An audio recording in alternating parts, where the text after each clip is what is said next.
Well, our story begins, with old St. Augustine.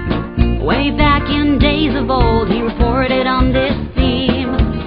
A mighty emperor had taught himself a pirate who was terrorizing people who were sailing on the open seas. What meanest thou by keeping hostile possession of the sea? What meanest thou by seizing the whole earth? Because I do it with a petty ship, I'm called a robber, whilst thou, who does the same with a great fleet, art styled emperor. And old St. Augustine thought that was a pretty smart answer, 'cause there are pirates and emperors, but they're really the same thing. When they go and try to reach the same end by using the same means, well, they do it big or they do it small, from a little tiny boat or from a hallowed hall. Bully is as bully does, that's plain to see. Speaking of bullies, what would you say about a gang of vicious, low-down thugs who were trying to overthrow the government by attacking undefended civilian targets like schools, farms, hospitals, and outreach centers? Why, I'd say they were terrorists. I'm sorry, the correct answer is freedom fighters. At least that's what you called these thugs, aka the Contras, when you funded their campaign of terror and indiscriminate killing to overthrow the government of Nicaragua. There was trouble in the land of Nicaragua in the 80s, it's true. And Uncle Sam has always said this kind of thing just really won't do. So he paid for a bag full of dirty tricks and turned killers into heroes with a PR blitz. Well, freedom's sure a funny word for what the Contras did do.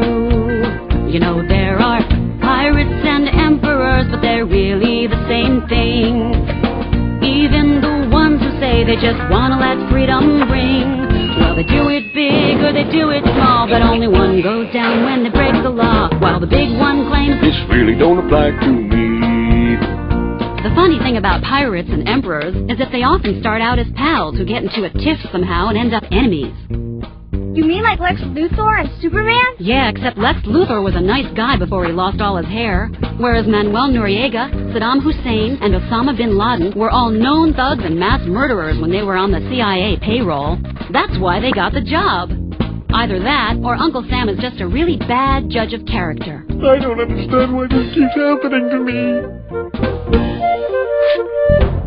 Well, not so long ago we thought Saddam here was a pretty swell guy, and we helped him get the goods to make the Ayatollah Khomeini cry. But Uncle Sam decided it was not Saddam's fate to be the leader of his Middle Eastern client state that was sitting on top of a big, huge oil supply.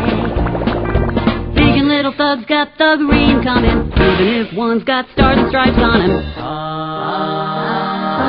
Bully is as bully does, that's plain to see.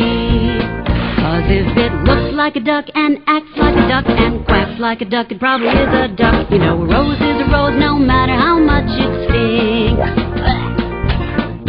I resent that comment. I'm not a duck. I'm an anti-duck. I'm a counter-duck. Well, I'm more of a mallard, really. Why, I'm fighting a war on ducks. Any ducks come around here, I'm gonna blast them.